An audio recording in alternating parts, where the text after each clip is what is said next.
नाज़रीन, डहर की ट्रेन हादसे जे फ़ौतियुनि जो अंग वधी 65 थी वियो आहे। 30 कलाकनि खां पोइ अब ट्रैक बि बहाल कयो वियो आहे। इन हवाले सां वीडियो लिंक ते मौजूदु आहे खैंजो खां अरबाब मंगरियो। जी अरबाब, हादसे में फ़ौत थी वियल केतिरनि मुसाफ़िरनि जी सुञाणप थी वई आहे? केतिरा सीरियस आहिनि?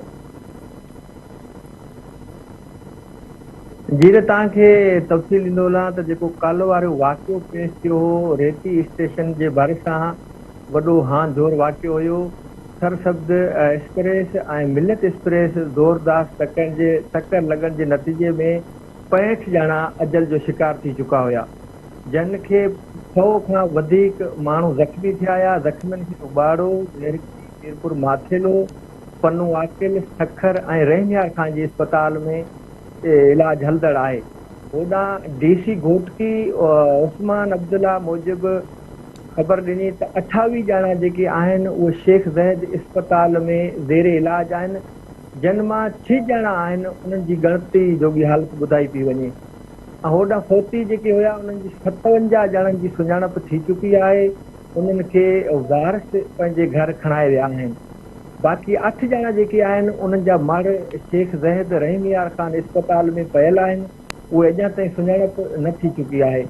होॾां वाक़े वारे हंधि रेस्क्यू अमल जो कमु जारी हुयो। आर्मी, रेंजर, पाक फौज ऐं रेलवे जा जेके अमलदार हुया उन्हनि जी बहाली जे लाइ मुकमल थी चुको आहे। 35 कलाक गुज़रण खां पोइ ट्रेन जेके आहिनि उहे आमदरफ़्त शुरू थी चुकियूं आहिनि, पर एमरजेंसी में रेलवे ट्रैक खोलियो वियो आहे।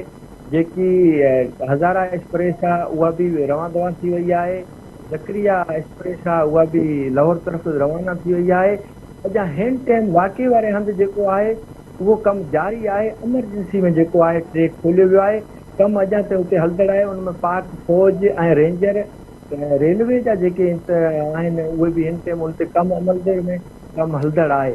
होॾां जेको वज़नी तौरु जेके ट्रेन जे पटड़ी ते जेके दॿा पिया हुया उन्हनि खे हटायो वियो आहे, एमरजेंसी में खोलियो वियो आहे। जी अरबाब, मां जी महिरबानी।